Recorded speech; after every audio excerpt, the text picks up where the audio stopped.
We have a great talk up next.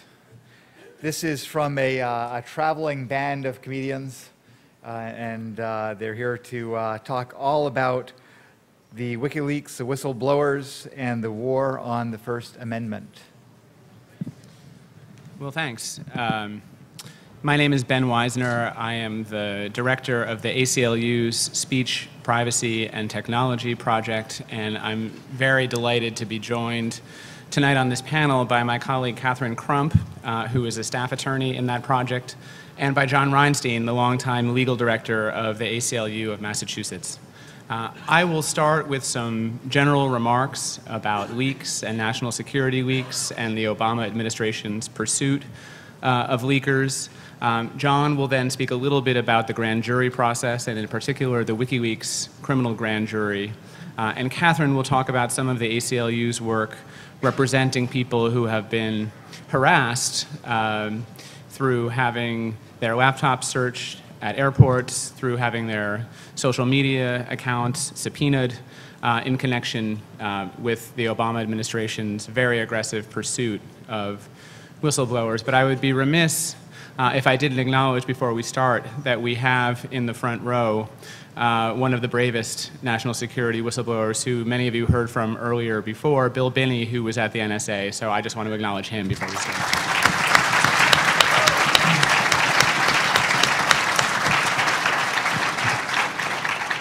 So as I said, I'm going to start with some general background, and Catherine and John will add substance to it. So you get the red meat first, and then you eat your vegetables second. Any conversation about this topic, about national security whistleblowers, has to begin with what I think is the most scandalous fact of all. And that is there has been in this country not a single prosecution for torture or illegal spying, notwithstanding the terrible crimes that were committed here over the last decade. And yet there have been several prosecutions for leaking about torture and illegal spying. Were that the only bad fact, it would be bad enough. But the reality is that even most leaks about torture and illegal spying and drone strikes and cyber attacks are not prosecuted either. And that's because the vast majority of those leaks come from the administration that is in power. And most leaks are not intended to expose government wrongdoing. They are instead government efforts to shape and manipulate the public debate about these critical issues.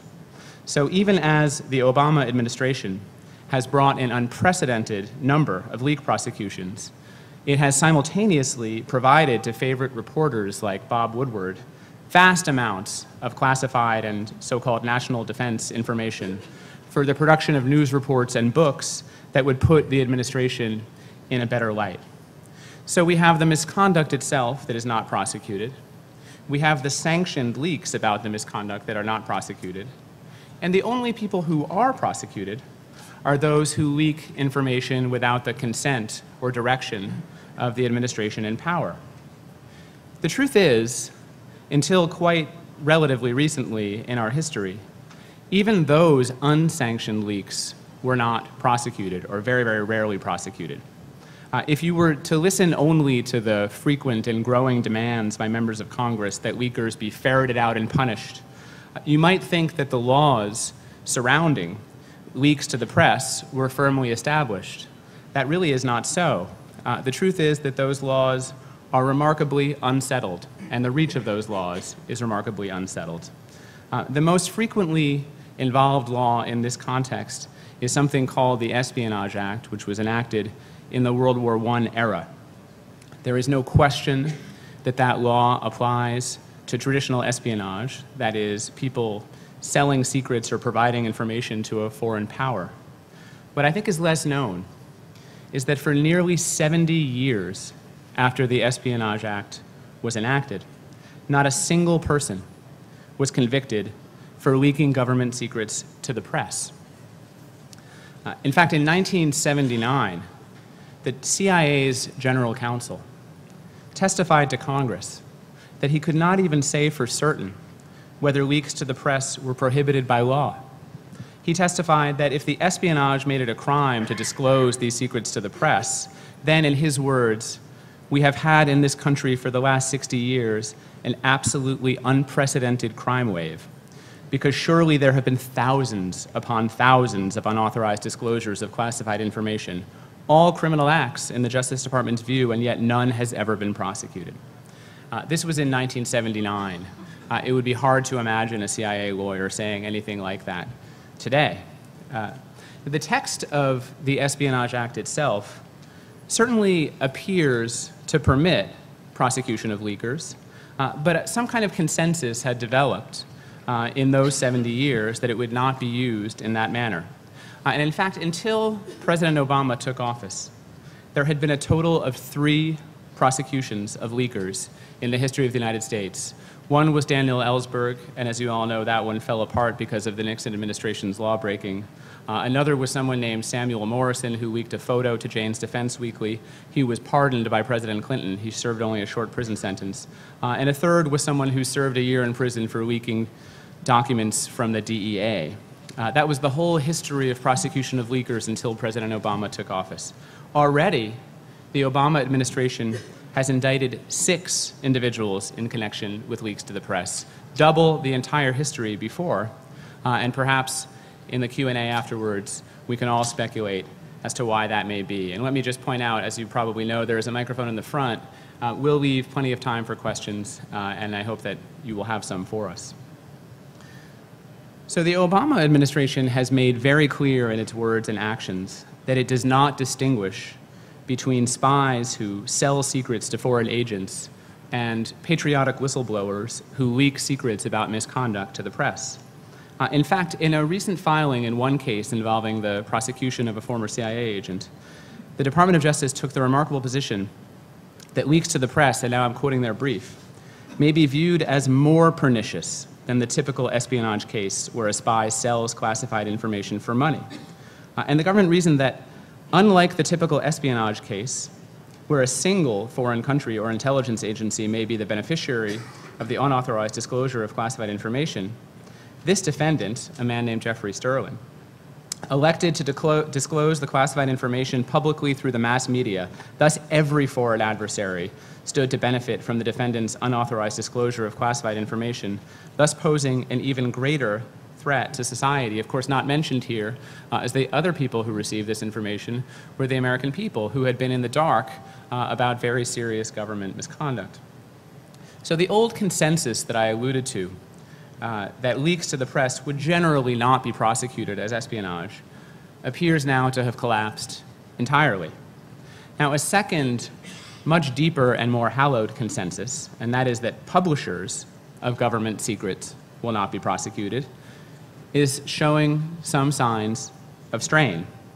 At least since the Pentagon Papers case, the working consensus between reporters and the government has been that the First Amendment would not permit a publisher to be prosecuted for the publication of government secrets.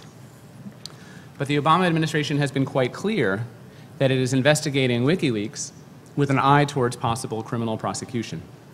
And John will talk a little bit about that in a moment. Let me just say here that such a prosecution would be utterly unprecedented in our history. It's hard to overstate how much reporting, and not just investigative reporting, relies on and includes classified information, especially reporting on matters of national security, foreign policy, and war and peace. Now, the government has never attempted to prosecute a publisher of leaked documents. In fact, it has never successfully prosecuted anyone under the Espionage Act or related statutes who was neither an employee of the government with privileged access to that information or an agent of a foreign government, that is a spy. There was one attempt to do that, but that prosecution collapsed. And it's not hard to understand why. The government would be, or perhaps will be, if they carry through with this investigation. They would be hard-pressed to articulate a theory of criminal liability that would hold WikiLeaks liable, but would exempt the Guardian newspaper or the New York Times, publishers that have published exactly the same material. And I would say that arguably, the New York Times should perhaps be in even greater jeopardy than WikiLeaks, because the New York Times is a US entity. If we think about applying reciprocity, would we want to allow China or Iran or some other country to prosecute the New York Times for publishing their secrets? Prosecution of WikiLeaks or Julian Assange would be a major threat to investigative journalism, but not a major threat to leaks. And now let me acknowledge here, before passing this on to my colleagues, that there are very difficult legal questions involved in this issue. There are more than 3 million Americans now who hold some kind of security clearance. The courts and the government will never tolerate a rule that allows each one of those people to decide for himself which secrets are worth keeping and which ones are not in general. On the other hand, allowing the national security state itself to shape and manipulate the public debate by selectively leaking and prosecuting is a threat to democratic government. It can't be that any executive branch official with a classification stamp can unilaterally cover up critical information about war and peace and government scandal. So what is the proper balance between these competing values? Let me close my portion of this presentation with a few principles that I believe reflect the requirements of the First Amendment, but at a minimum ought to guide the wise exercise of the government's prosecutorial discretion in this area. The first principle is that publishers of leaked information, and here I would absolutely and emphatically include WikiLeaks, should never be prosecuted for the publication of truthful information, particularly because so much of the media's reporting is based on authorized leaks. Subjecting the press to prosecution for the reporting of unauthorized leaks would guarantee that the only story the government wants to tell, that only the story that the government wants to tell is available and part of the public discourse. Second principle, whistleblowers who disclose information relating to the government's waste, fraud, corruption, or illegal activities should not be prosecuted. The leaker's interest in disclosing that information, and more importantly, the public's interest in knowing that information, categorically outweighs the government's interest in secrecy. Third principle, disclosure of other government secrets should be prosecuted only on a showing that the harm to national security, and real harm, not speculative harm, outweighs the value to public discourse of the information that's disclosed. Because of so much widespread overclassification, the fact that information is classified is insufficient on its own to prove that disclosure would be harmful. And finally, and this goes back to the point that I started with, leakers who are subjected to any kind of prosecution should be able to defend themselves on the grounds of selective enforcement. To the extent that the government chooses to prosecute only disfavored leaks while systematically failing to prosecute many hundreds of leaks that advance the government's agenda, the government is unconstitutionally enforcing the law to discriminate against dissenting viewpoints. I'm going to stop here and turn it over to John and Catherine to, as I said, add a little bit more substance, and then we'll be happy to take your questions. Yeah, sure. That's great. Try not to knock out this VGA cord over here. Unfortunately, it's not doing that great. You can scan down the particular keys over here, up, down, arrow.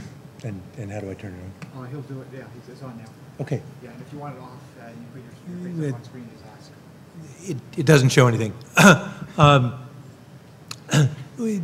Ben's presentation, which I can simply say I agree, was cast, as you will note, deeply in the subjunctive. Should, would, ought to, but that's not where we are. We are in a position where there are specific guarantees of the First Amendment, but their application has really yet to be tested and articulated by the courts, particularly in this situation.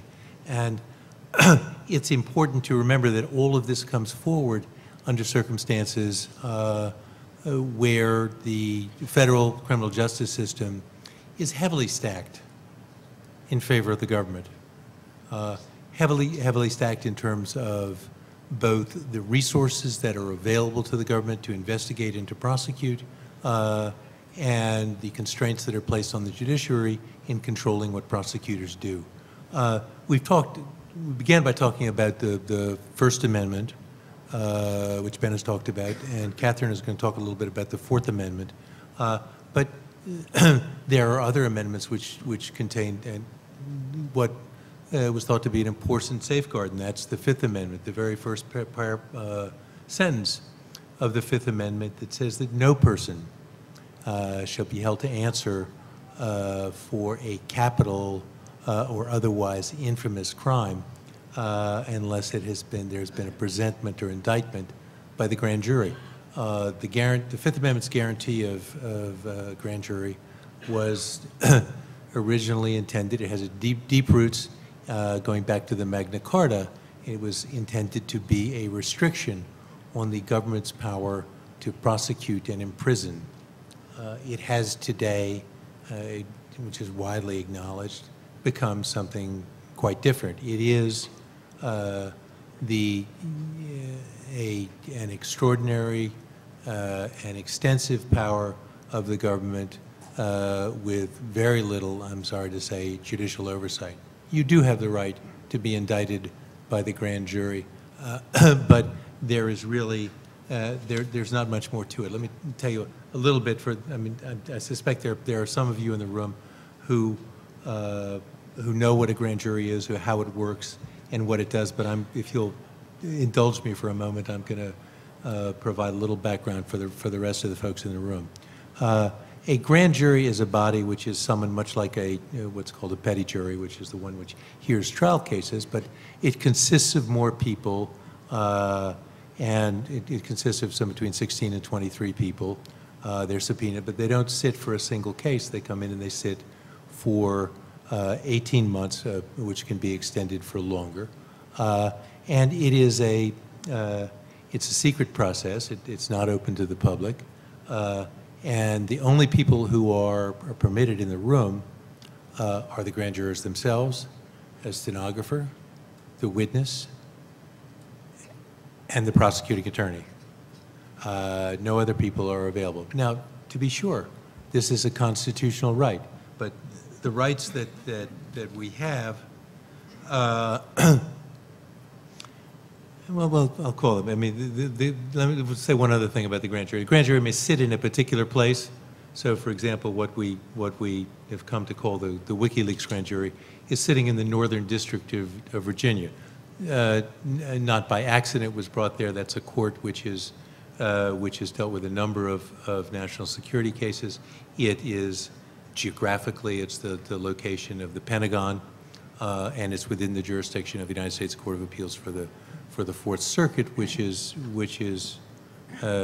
frequently described as a very conservative judicial circuit, so that it's a setup which is in many respects favorable to the government. But it's not that we are without rights. You have the right to appear before the grand jury without a lawyer. Indeed, you can't bring a lawyer into the grand jury. If you are summoned to appear as subpoenaed to be here before a grand jury, you go by yourself. You may consult with counsel beforehand. You are permitted to walk out of the room and talk to counsel, but you're not there and you don't have someone to speak for you. Your role in the grand jury is to answer questions. It has been described as, well, the grand jury has the right to every person's evidence, but there's nothing on the other side. So wait a second, I don't want to give you that evidence. You have the right to have your records, including electronic records, subpoenaed subpoenaed and brought before the grand jury. You have the right, as the public, not to know what's happening in the grand jury.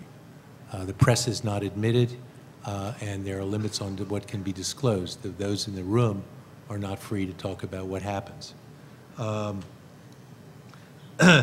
You have the right not to have that disclosed to anyone else, of course, unless the government wishes to disclose it to another government agency, to a law enforcement agency, and if it involves foreign intelligence, to disclose it to a substantial array of other government agencies, including immigration, so long as it's in some way related to what their law enforcement interests are. You have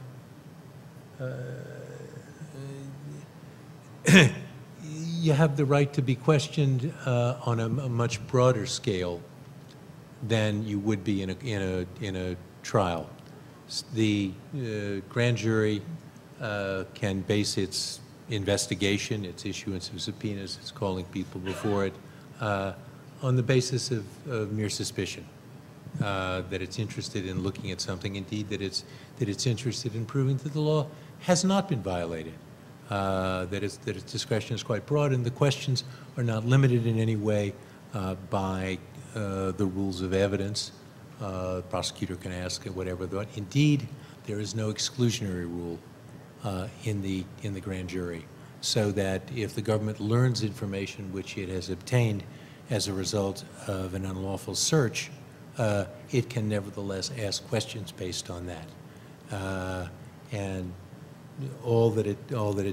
then that doesn't come up later. The only exception to that is a narrow statutory exclusion for certain electronic surveillance, which the government has done illegally, and even then, very difficult to prove that. So that's basically the context. Now, that brings us to what I'll call the WikiLeaks grand jury. The government will not concede that there even is a grand jury, but we have a number of people have been, oh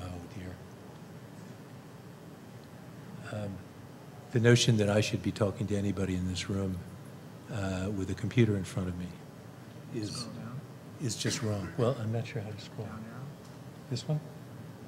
Down arrow? Down arrow? Yeah. There we go. So this is the subpoena that just says you have to show up at the grand jury. It can be issued to anyone, anywhere in the country, as long within the territorial jurisdiction of the United States. And indeed, there are treaties which permit the government to reach out and seek the assistance of other nations with whom it has bilateral agreements to assist in law enforcement. Here we go. So, and the one thing that is now the practice and is generally required is that the government is required to tell you when you get a subpoena generally what they're looking into. And so in this case, it says here you show up on a certain day, and this is in bright yellow, which you can't see, and you also can't read. Can anybody read that? Why don't you read? Okay. What it says is this is that the grand jury is investigating what is on its face a really quite broad definition of what went wrong. It's sort of what Ben said is that there's this body of First Amendment law that we're a little uncertain about. And so what the government has is they have a government employee who has certainly less rights to leak or disclose information. Case law has held that. So we have Bradley Manning on one end of the spectrum. The other end of the spectrum, we have Julian Assange and WikiLeaks and the New York Times and the Guardian and Der Spiegel at the other end. What the government would like to do is bring them together. They want to say, WikiLeaks and Assange want to say, we're like the Times. We're just publishing. And what the government, and I'm speculating here, that the government doesn't acknowledge anything. The government would like to say, you're not the Times. You're not the Guardian. You are Bradley Manning. You are an agreement. And the crux of that is how to find out how information that was supposedly leaked by Manning got to WikiLeaks and to the Times and to the other people who published it, and what the purpose of the grand jury is in this case is to show that Assange, and particularly Assange, as we see how this is going, partly for the reasons that that Ben identified, we're not going to extradite WikiLeaks, but we can extradite Assange. He's a person. He can be brought from one jurisdiction to another. So the notion is, in legal form, is to say that Assange is more like Manning than like the New York Times. And that's not going to be, how that plays out. But in doing that, they would need to show or to look into how information came from the source to the target, to Assange and to WikiLeaks.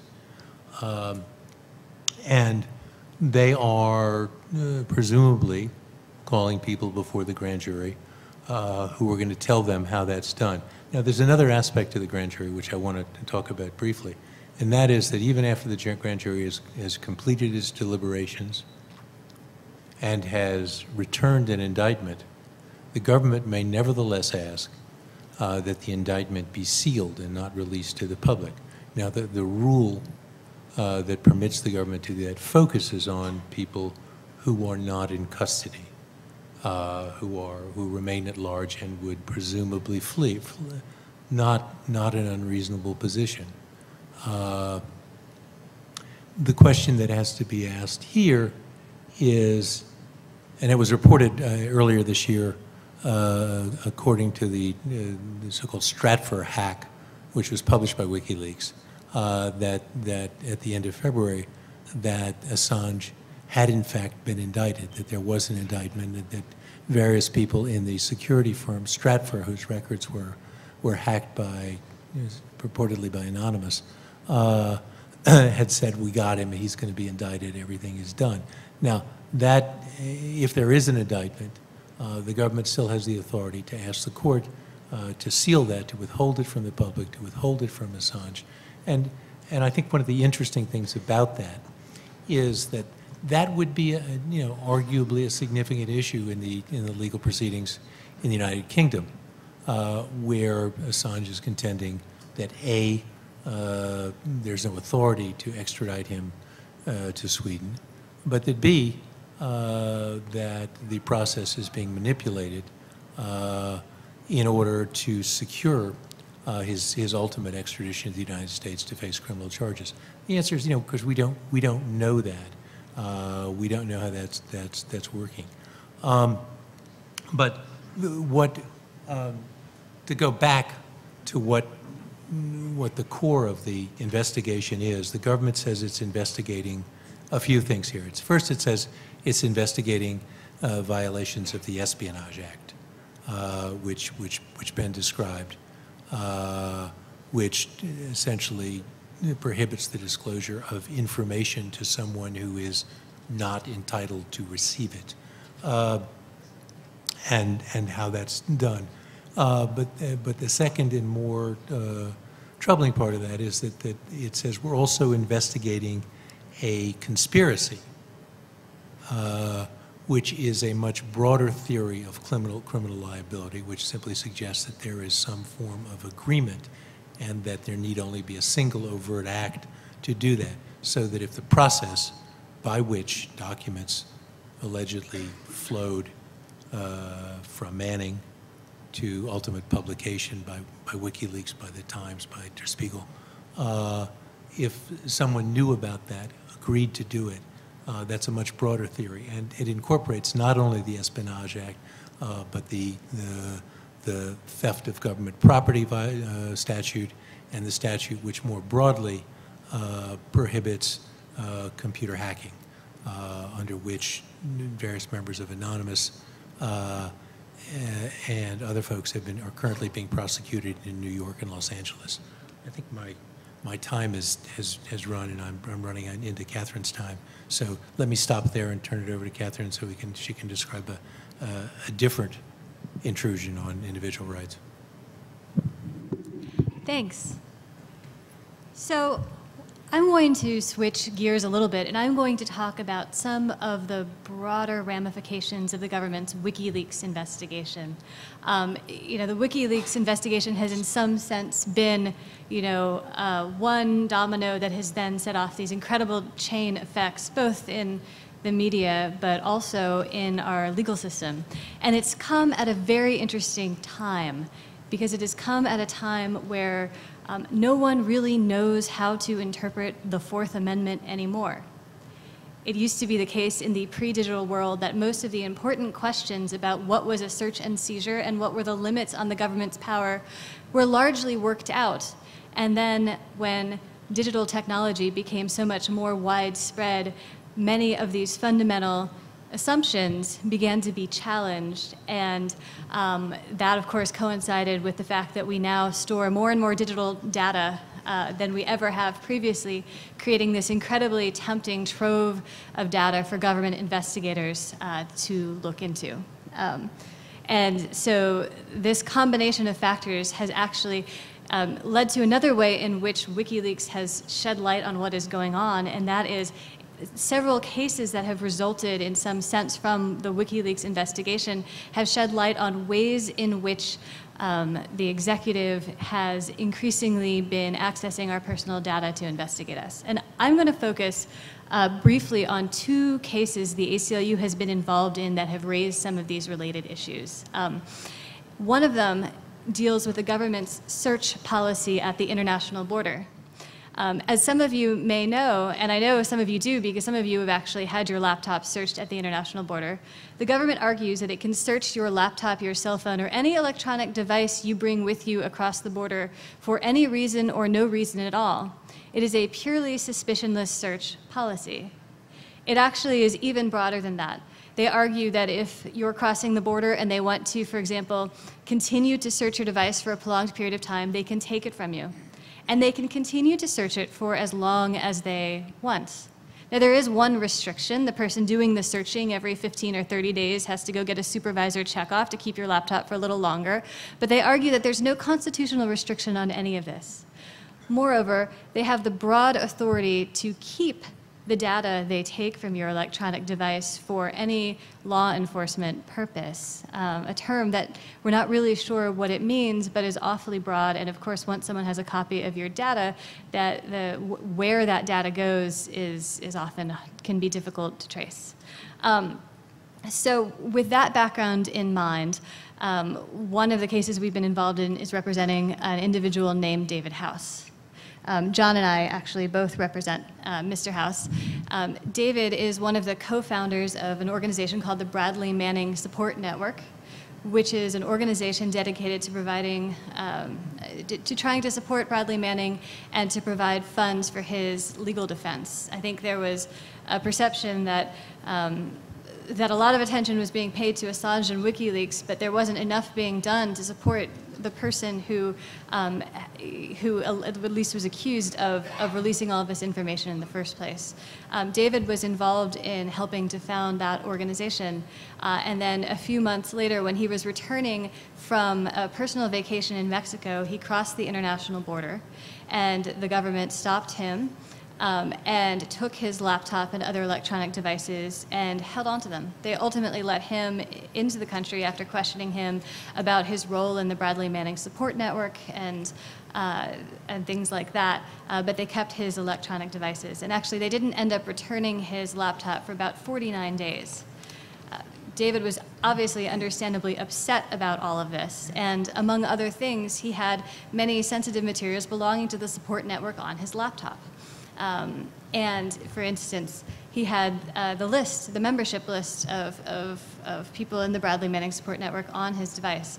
And the idea that the government could simply take this through a search policy that they had that authorized them to search your device without any reason to believe that you've engaged in wrongdoing whatsoever was obviously extremely concerning to him, and I think a real threat to many of our privacy rights and our right to free speech.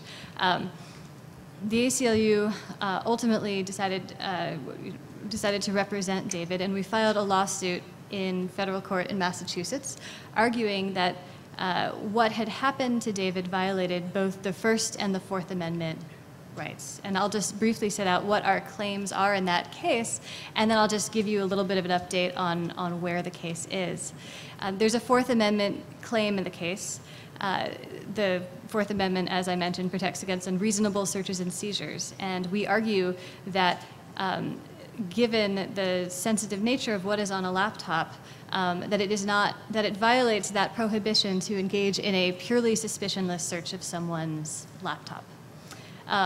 We also have a second argument, which is that the government cannot then take your device and keep it for 49 days to continue searching it without at least reasonable suspicion that you've engaged in wrongdoing. Those are the Fourth Amendment claims. And as to the First Amendment claim, it really centers on David's role in the support network. We believe he was targeted for a search because of his involvement with that support network, and that the search caused harm to the support network because people, for example, may be reluctant to donate to an organization where that's politically controversial, and then having the membership list taken in internal emails really makes people feel insecure about being involved in something like that. The First Amendment has for a long time protected the right of people to associate free from government intrusion. This doctrine dates, it's very old. It dates from the civil rights movement at least. The most prominent case involved attempts of states like Alabama to force the NAACP to disclose its members, right? And the court in those cases said, you have a right to engage in political organizing and association, and obviously it infringes on that right to be forced to disclose your membership list. So those are the nature of the claims. We actually got a pretty good decision from the judge in that case a few months ago. It was a mixed decision. The First Amendment claim, the judge said that the judge upheld, and it said that if the government targets your electronic devices for a search because of your associational activity, then you have made out a First Amendment claim, and she's allowing us to go forward and to put into evidence the facts we need in order to prove that claim. The Fourth Amendment claim, unfortunately, the ruling was more mixed. She endorsed the idea that you can have your electronic devices searched at the border for any reason. She endorsed the purely suspicionless search policy. She was, however, willing to put some limits on the length of time that the government can keep your electronic devices. The government argued that they should be able to keep them indefinitely, and she wasn't having any of that. She said that the length of time they keep your electronic devices at least needs to be commensurate with its need, right? You can't keep it for a very long time. The government essentially said, we're overworked, and there was an operating system we weren't very familiar with on this laptop, and so therefore we needed 49 days in order to make a copy of it. We had an expert declaration to suggest that that was ridiculous, that it's not that hard to make a copy of data on a laptop, and I can see that a lot of people here agree with that. So we've been allowed to go forward on that claim in particular. But in some ways, this policy has been in play at least since the suspicionless search policy has been around since at least the mid-2000s, but I feel like a lot more people have heard about it and can be concerned about it because of the way that the WikiLeaks sort of aftershocks have shed some light on this also. The other case, which I'll just mention very briefly, I think, because we want to leave time for whatever you all want to talk about. We've represented some individuals who have who the government has sent subpoenas to Twitter to get access to their account information, right? I don't think the public fully understood the degree to which this was a prime investigative technique until all of a sudden, major media publications were running stories about the access of the government's attempts to force Twitter to turn over account information of people who are sort of broadly caught up in the sphere of WikiLeaks, and so in some senses that the WikiLeaks investigation has also sort of shed light on the degree to which our account information can be used in investigations against us, often under lax or poorly understood legal standards. So I guess I'll stop there unless so that you all can, I don't know if people want to talk about any issues in particular. There's a microphone towards the front. Great. Yeah, if you could line up at the front, and we would just ask, because we don't have a whole lot of time, if people could try to keep their questions or comments to about a minute, that would be helpful. Thanks. I would just like to know about the mechanics of runaway grand juries a little bit, and I'd like a follow-up question.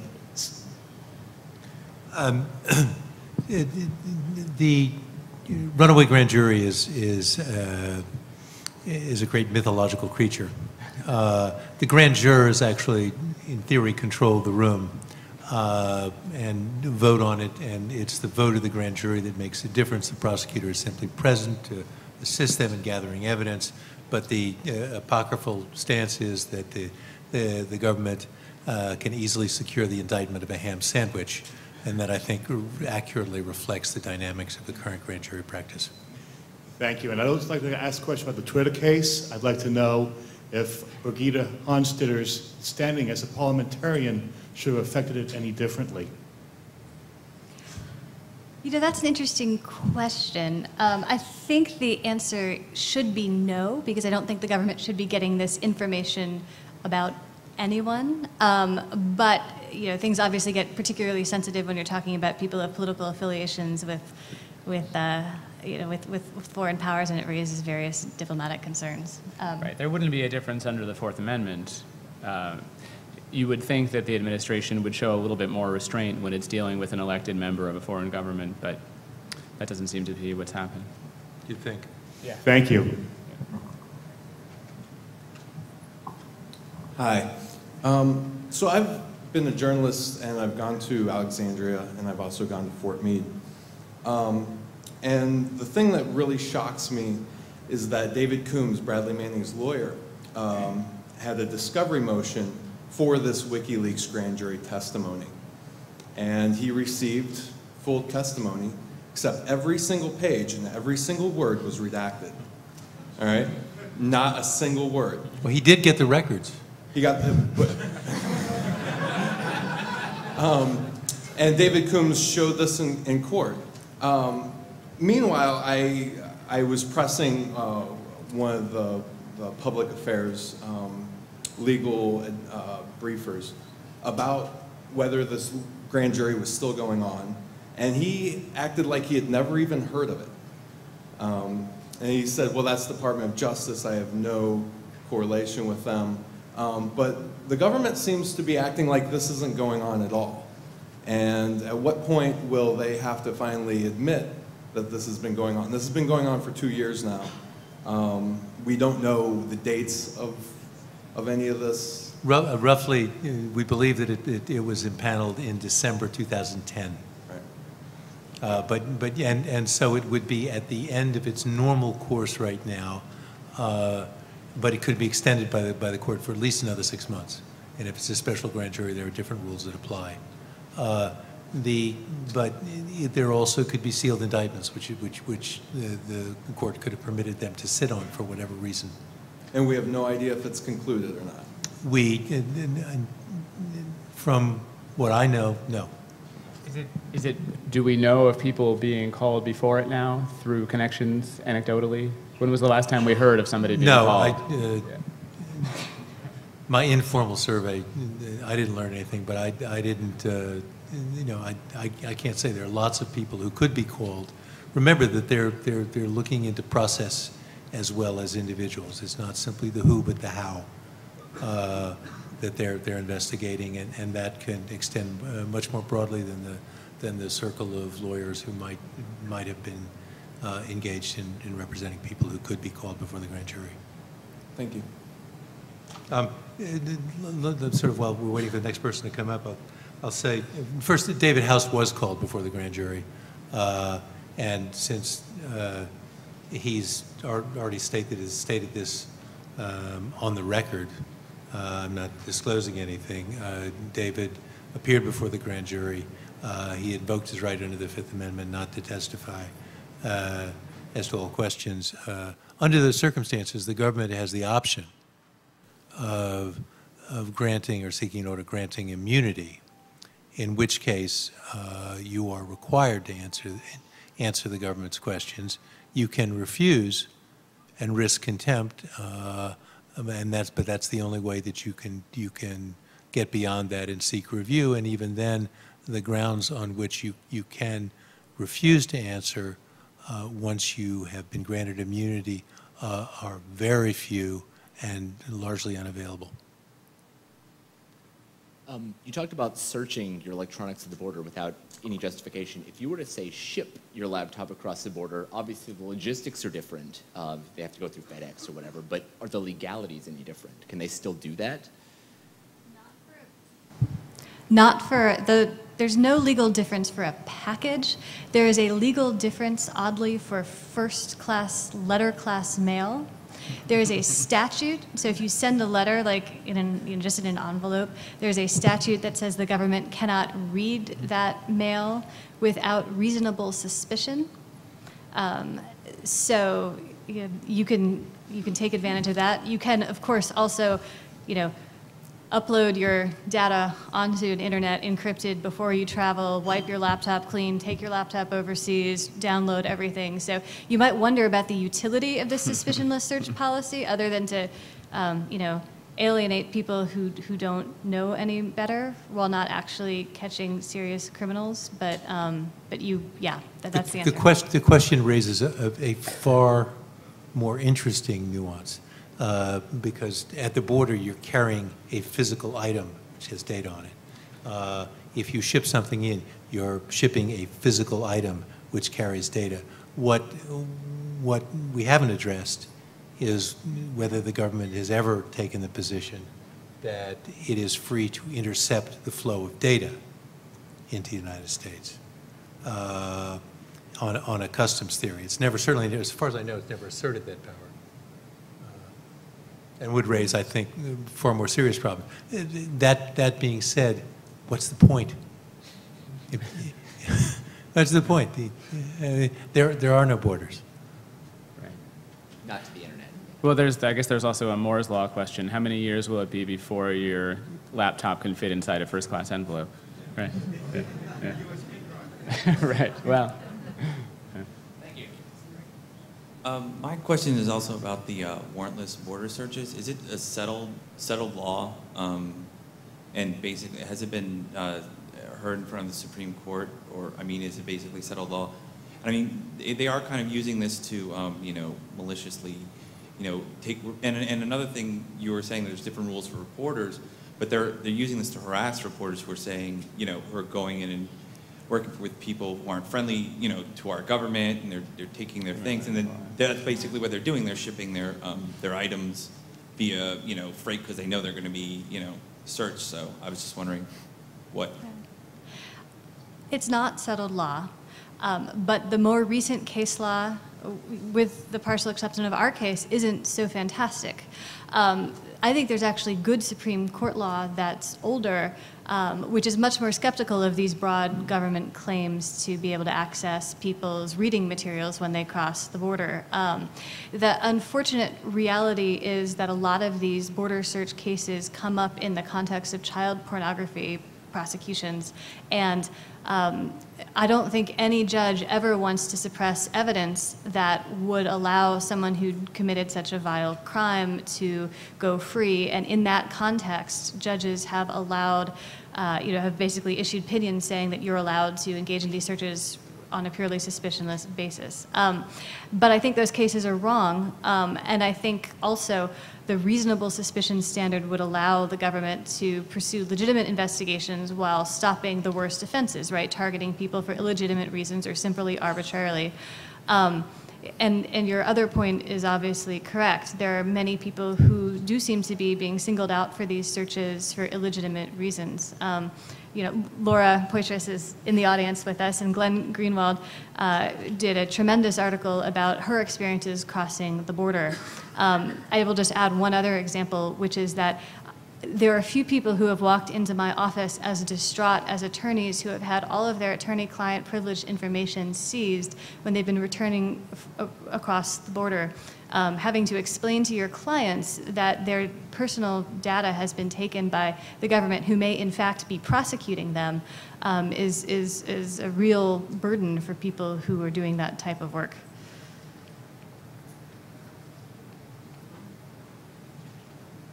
Last question. With keyloggers, and the FBI has placed cell phone spyware on cell phones to track movements and even turn on the microphone to listen to room conversations. Where does that all fit in? It seems to me that the border actions are more intimidation and harassment, and there's probably another layer that we need to be even more concerned about with keyloggers on laptops and cell phone spyware. Yeah. So, I think that's a really good question. To my understanding, and if any of you know differently, I would love to hear it. The government the examples I know of the government using keyloggers, they're generally getting a warrant based upon probable cause, right? And that's generally the best you can do in these situations. When it comes to other types of data, like location data and other data that may be collected by cell phone carriers or third parties, I mean, the New York Times just this past Sunday had a tremendous story about the 1.3 million requests for customer records that our cell phone companies are getting, right? And the legal standards that govern those requests are tremendously unclear. The Obama administration has argued that you have no Fourth Amendment right in your location data kept by your cell phone company because you have voluntarily conveyed that information to them, right? As though it is just something that you've chosen to do knowingly rather than being an inherent feature of the technology. The Supreme Court, I think, in a recent decision, United States versus Jones, has raised some hope that that type of data will be subjected to a warrant and probable cause requirement. But these are uncertain times for these types of questions, and the courts often move very slowly to resolve them, so it may be another decade before we have answers to just basic questions. And the parallel to that is that the information which is held by the phone companies, leaving aside the content of what you may have said on the phone or what you may have communicated by email, all of the transactional data is arguably covered by earlier Supreme Court law, which says you have no expectation of privacy in any of that. And if the government can get it from the phone company or from the internet service provider, then you're out of luck. You don't have any way to protect that. And if you look at the terms of service and the privacy policies, most phone companies, most internet service providers, they have adequately protected themselves from that, saying we will respond to legal process. The discussion has reminded me of something I think my father told me when I was knee-high to a grasshopper. And he told me, you can't sue the government. If they don't want to pay your bill, they won't pay it. If they don't want to answer your lawsuit, they won't answer it. And it strikes me that a lot of this discussion is very much around the details. Are you inside the border? Are you outside the border? Are you a citizen? Do your amendment rights apply? How do we get around the problem that what we're really trying to do is to sue the government? Well, I think that there's a lot of truth in what you said, but there's a limit to it as well. Certainly when the government uses the talismanic term national security, most even judges who have life tenure go scurrying to the hills and will do whatever they're instructed to do by government agents. But that's not always the case, and not all of these issues arise when we sue the government. Some of these issues arise when the government sues us, or in other words, prosecutes people. The Jones case, where the Supreme Court unanimously rejected the government's argument that they ought to be able to crawl under your car, put a GPS on it, and track you for as long as they want. The justices of the Supreme Court, emphatically rejected that. So, there is resistance. I think that when the government is able to frame these issues as national security issues, we tend to get routed. And when we're able to frame these issues as something that could affect all of us, we tend to have more luck. I mean, maybe the critical moment in the Jones case was when Chief Justice Roberts said incredulously to the government lawyer, could you do that to us? And so it's that sense that we need to, we need to explain to people how this matters, and this isn't just about, giving more rights to terrorists. And if you do explain that to the people, what sanction do the people then have? How can the people act given once they understand it? We here are a very small subset of the people who do understand it.